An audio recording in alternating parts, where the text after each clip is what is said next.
In the history of motorcycles, there was one engine once hailed as the future. Compact, smooth, powerful, and completely different from the traditional piston machines. That was the Wankel rotary engine, and no one gambled more boldly on it than Norton, a British brand fighting for survival through the 1970s and 80s as the entire industry was being overrun by Japanese bikes. From police patrol machines to the legendary Isle of Man TT, the Norton Rotary wrote a chapter of glory, brief but brilliant, before it vanished under the weight of politics and racing regulations. This is the dramatic story of triumph and tragedy of the Norton Rotary. The story of Norton's Rotary doesn't begin in Britain at all. Its roots trace back to Germany, where engineer Felix Wankel dreamed of an engine unlike anything before it. No pistons hammering up and down, no heavy crankshaft, just a simple triangular rotor spinning smoothly inside its chamber, delivering power with a silky feel no traditional engine could match. On paper, it was perfect for a motorcycle. Small, lightweight, compact enough to fit neatly into a bike's frame, yet capable of producing impressive horsepower with less vibration and mechanical stress. For decades, designers and engineers whispered about its potential, an engine that could change everything. But timing is everything. By the 1970s and early 80s, the proud British motorcycle industry was on the ropes. Norton, Triumph, BSA, once world leaders, were falling behind. Japanese manufacturers like Honda, Yamaha, and Suzuki were flooding the market with faster, cheaper, more reliable machines. Riders who once swore by British iron were switching loyalties, and factories across England were closing their doors. It was in this desperate climate that Norton made a bold, almost reckless choice. Instead of copying the Japanese formula, they turned to Wankel's radical design. It was a gamble that could either restore the company's glory or bury it for good. And so began Norton's extraordinary rotary experiment, a story of ambition, risk, and one of the most daring bets ever made in motorcycle history. The first real attempt to put Wankel's dream on two wheels came not from Britain, but again from Germany. In 1974, Hercules unveiled the W2000, the world's first production rotary motorcycle. On the surface, it looked like a step into the future. But underneath, the machine carried an engine borrowed from a snowmobile. Just 294 cubic centimeters, about 27 to 32 horsepower. And while the design was innovative, the reality was disappointing. It was heavy, it was expensive, and for most riders, it simply didn't deliver enough performance to justify the price.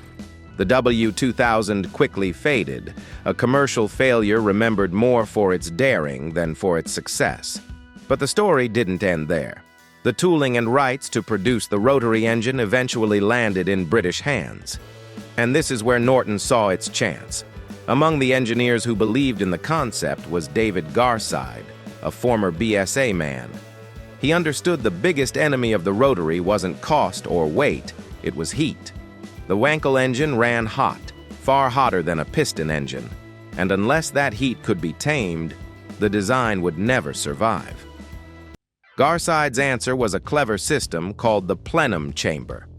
Fresh air was drawn in through the nose of the bike, channeled through the spinning rotor to cool it from within, then collected in a large chamber before mixing with fuel.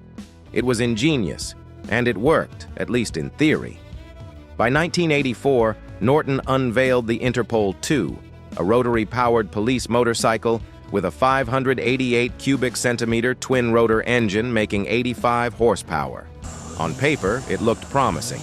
In practice, it became a rolling test bed, reliable at speed but notorious for overheating in traffic, fouling spark plugs, and wearing out rotor tips far too quickly.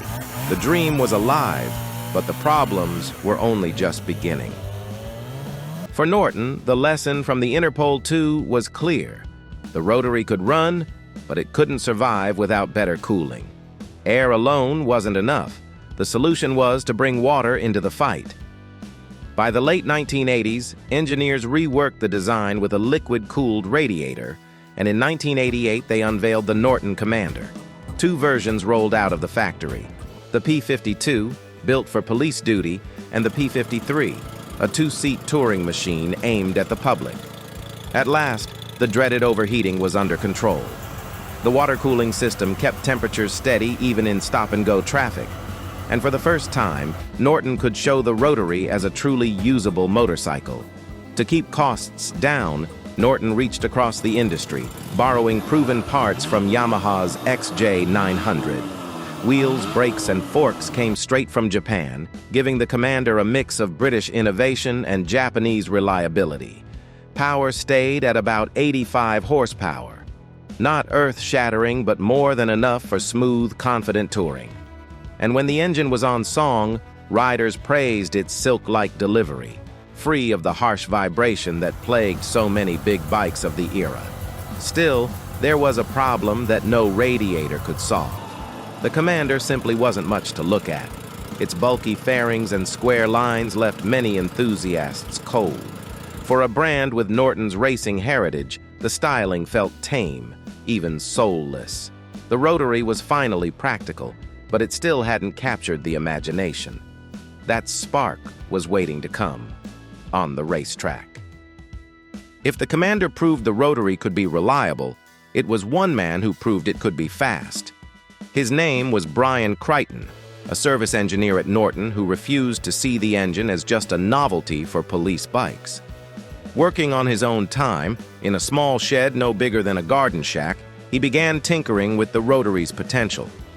By 1987, his homemade prototype stunned everyone. With an engine salvaged from a wrecked police bike, Crichton coaxed out 120 horsepower and pushed the machine to an incredible 170 miles per hour on a test track. Norton's management, skeptical at first, suddenly had no choice but to pay attention. With limited support, Crichton built the RC588, a lightweight racer with a Spondon aluminum chassis and an air-cooled Rotary. In its very first outings, it was quick enough to win. Soon after came the RCW588 in 1989, now with liquid cooling. Power leapt to over 135 horsepower, putting it on par with the best Japanese superbikes of the day. Then came the breakthrough every small team dreams of: sponsorship from John Player Special, the tobacco company famous for its black and gold Formula One cars. Dressed in the same striking livery, the Norton Rotary became an icon overnight. That year, rider Steve Spray stormed through the British circuits, capturing both the Formula One and 750cc Super Cup championships. To celebrate, Norton launched the Norton F1, a road-going replica of the race bike. With Spondon frame, Brembo brakes, and WP suspension, only 140 were ever built. But there was irony in its design. The fully enclosed bodywork trapped heat, and once again, overheating haunted the machine. On the track, Norton's Rotary was rewriting history. On the street, the struggle continued. Success on the racetrack should have united Norton. Instead, it lit the spark of division. In 1990, the company brought in Barry Simmons, a seasoned manager with experience from Honda's race program. To Norton's board, he looked like the man who could professionalize their efforts. To Brian Crichton, he was an outsider who didn't understand the fragile magic behind the Rotary. The clash was inevitable. Simmons pushed for changes, even switching tire suppliers, undoing years of chassis development. Crichton saw his work undermined, and by the end of the season, he walked away. But he didn't walk far. Out on his own, he founded Roton, a private team determined to prove that the Rotary could still fight. Meanwhile, Norton's factory squad soldiered on, but the edge was slipping. The Japanese giants were pouring millions into development, and Norton, strapped for resources, began to fall behind. Then came a moment no one expected. In 1992, Scottish rider Steve Hyslop, left without a bike, signed a last-minute deal to ride Norton's NRS 588 at the Isle of Man TT. Against all odds, he faced down Carl Fogarty's Yamaha, in what is still remembered as the greatest TT race ever run. Lap after lap, the two swapped positions, and in the end, Hislop brought Norton its first senior TT victory since 1961. 2 years later, Crichton's private team struck gold again. With Duckham's sponsorship and rider Ian Simpson, Crichton Norton captured the 1994 British Superbike Championship, defeating Ducati and Kawasaki on sheer ingenuity. It was glorious. But it was also the last bright flame before the darkness closed in. For all its brilliance, the Rotary carried demons that could not be ignored. Exhaust gases ran at nearly 2,200 degrees Fahrenheit, hot enough to threaten fire on the track. The lubrication system, designed to keep the rotors alive, sprayed unburned oil straight out of the pipes. Mixed with that blazing heat, it created a danger that no safety marshal could overlook. And beyond the technical risks, there was politics. How do you fairly compare a 588 cubic centimeter rotary to a 750 cubic centimeter or even 1,000 cubic centimeter piston engine? The answer was simple. You couldn't. Rivals like Ducati and Kawasaki, who had invested millions into their four-stroke programs, weren't about to lose championships to a tiny British company running an oddball design. Pressure mounted, and soon the governing body of world racing, the FIM, made its move.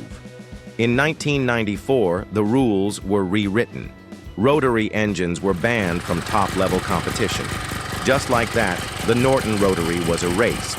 Not beaten on the racetrack, but strangled by regulation and politics. Yet its legacy remains. For a brief, shining moment, a British underdog dared to challenge the might of Japan and Europe with something radically different. Against all odds, it won races, set records, and captured imaginations. Today, the Norton Rotary is remembered not as a failure, but as one of the boldest gambles in motorcycle history. Proof that innovation, no matter how short-lived, can still burn bright. The Norton Rotary stands as proof that a bold idea can lift a struggling brand back into the spotlight. Yet just as quickly, the same world of racing can close the door on it. For a few short years, it was glory and innovation at full throttle. Then, silence. But what about you? What do you think of these controversial rotary machines? Forgotten masterpieces, or just a technological dead end? Share your thoughts and memories in the comments below. If you enjoyed this journey through one of motorcycling's most daring chapters, don't forget to hit like to support the channel, and make sure to subscribe so you won't miss the next story of the two-wheeled legends that shaped our history.